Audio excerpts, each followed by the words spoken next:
or capitalist who loves the game of money making money.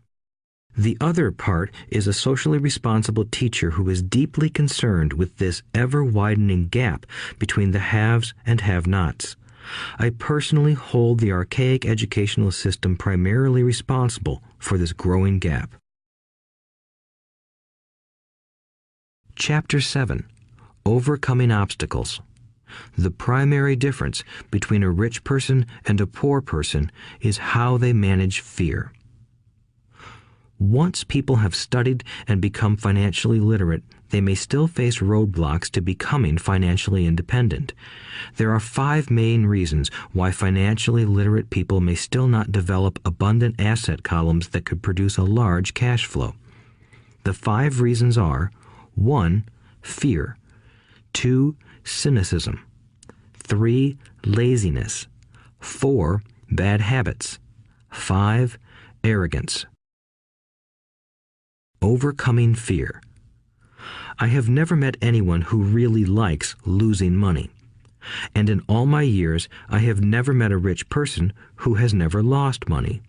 But I have met a lot of poor people who have never lost a dime. Investing, that is. The fear of losing money is real. Everyone has it, even the rich. But it's not having fear that is the problem.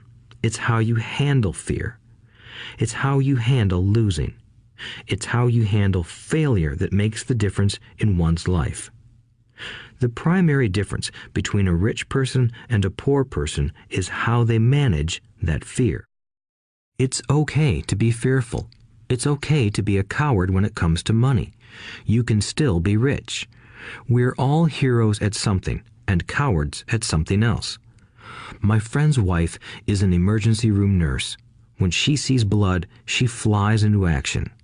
When I mention investing, she runs away. When I see blood, I don't run. I pass out. My rich dad understood phobias about money. Some people are terrified of snakes. Some people are terrified about losing money. Both are phobias, he would say. So his solution to the phobia of losing money was this little rhyme: if you hate risk and worry, start early. If you start young, it's easier to be rich.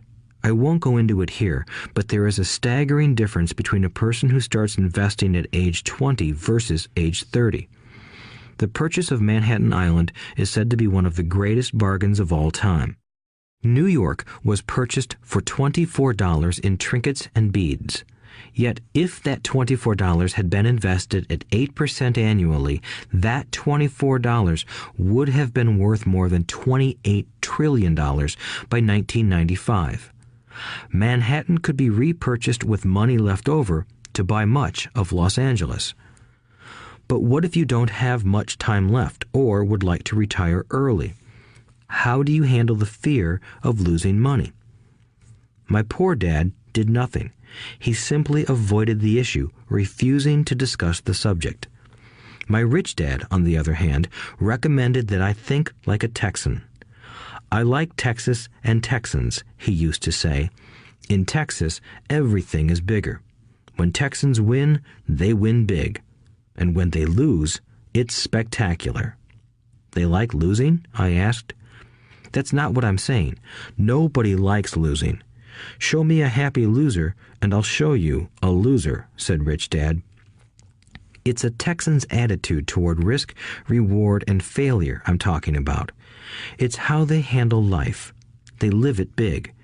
Not like most of the people around here, living like roaches when it comes to money, terrified that someone will shine a light on them, and whimpering when the grocery clerk shortchanges them a quarter. Rich Dad went on, "What I like best is the Texas attitude. They're proud when they win, and they brag when they lose. Texans have a saying, if you're going to go broke, go big. You don't want to admit you went broke over a duplex." He constantly told Mike and me that the greatest reason for lack of financial